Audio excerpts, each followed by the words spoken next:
2च महिने आले असं नाही का तिला त्यांनी मारलं नंद्याने. हा आता हे 2 महिने झाला असं. 2 महिन्यापूर्वी माझ्या मुलीला काय झालं, हे जे त्यांचे थोरले भाऊ आहेत सुशीला तिने आम्हाला असं सांगितलं मुलीने आमच्या, की आमची जी कामवाली बाई आहे तिला बाहेर नेलं, तिला काहीतरी शिकवलं आणि नंदेला आणि सासूला असं म्हणली म्हणून नंदेने मारली मुलीला. नंदेने माझ्या मारली मुली. म्हणजे अक्षरशः तोंडावर थुकून तिला तोंडात मारून मारत तिच्यावर आळ घेतले की तू सासूच्या चारित्र्यावर शिंतोडे उडवतीये म्हणून. तिने 6 महिन्याच्या बाळाची शपथ घेतली की मी नाही बोलले अशी. आई वडिलांची पण शपथ घेतली, पण त्यांना विश्वास नाही बसला. त्यांनी शेवटी मारत तिला इथं आणून सोडली. मारत पूर्ण सासूच्या पाया पडलो, नंदेच्या पाया पडलो, आम्ही पाय धरलो, नका असं करू, नका असं करू. 8-10 दिवसांनी आम्ही सोडलं तिला. आम्ही लोकांनी तिथं जाऊन म्हणजे घरची मीटिंग पूर्ण बसली होती, सगळे गेले होतो. सगळ्यांनी त्यांना समजून सांगितलं, ठीक आहे म्हणले, सोडले आम्ही तिला. तिथं सोडून आलो आम्ही. त्यानंतर मग आता आमचं 5 तारखेला लग्न होतं, त्या लग्नाला आली. 5 तारखेला लग्न आलं, 10 तारखेला पूजा होती, हळद बांगड्याला आली, लग्नाला आली. 10 तारखेला पूजा झाली, 11ला गेले, 16ला हा कार्यक्रम झाला. पोलिसांनी तिघांना अटक केली आहे. अजूनही बापलेक फरार आहेत, त्यांचा वैष्णवी यांचा दीर आणि सासरे. पोलिसांवर राजकीय दबाव आहे. तुम्हाला कोणाचा राजकीय फोन आलाय? नाही, मला नाही कोणाचा राजकीय, असं काय नाही. आमचा जीव मिळाला ना, आम्हाला काय हो.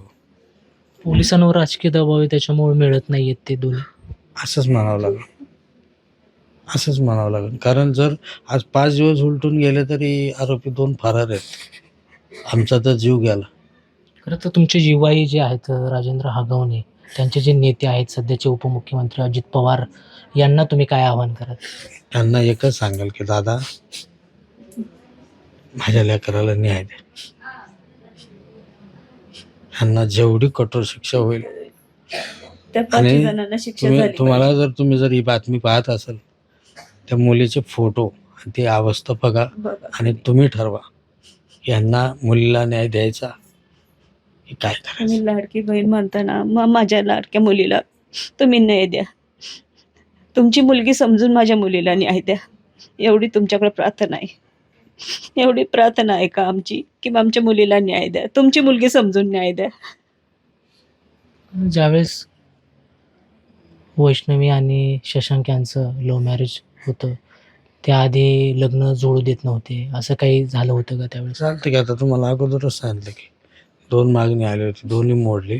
म्हणून मी पर्यायाने त्यांना तेच हवं होतं. त्यांना मुलगी नको होती, माझी प्रॉपर्टी होती, पाहिजे होती, म्हणून तर त्यांना ते केलं. 2 वर्षात अशा त्रास चालू केला, 6 महिन्यात. वैष्णवी यांनी गळफास घेतल्यानंतर किती तासानंतर तुम्हाला कळलं की अशा आता तो गळफास किती वाजता घेतला मला नाही माहिती, किती वाजता मारलं मला नाही माहिती. 4:30 पावणे-5ला आम्हाला फोन आला, ते पण आमच्या पाहुण्यांचा. त्यांनी नाही केलं स्वतःहून? स्वतःने काय केलं नाही.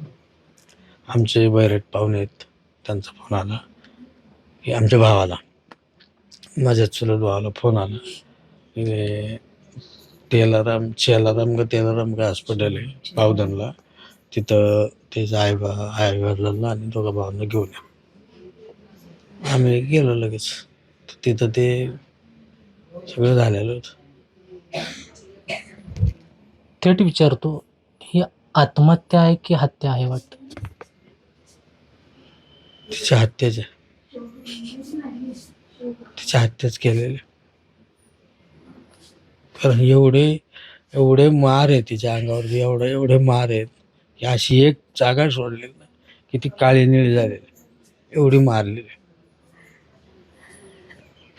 तुम्ही फोटो पहा, सगळे अपडेट घ्या, मग तुम्ही तुमचं सांगा की ती हत्या आहे की आत्महत्या.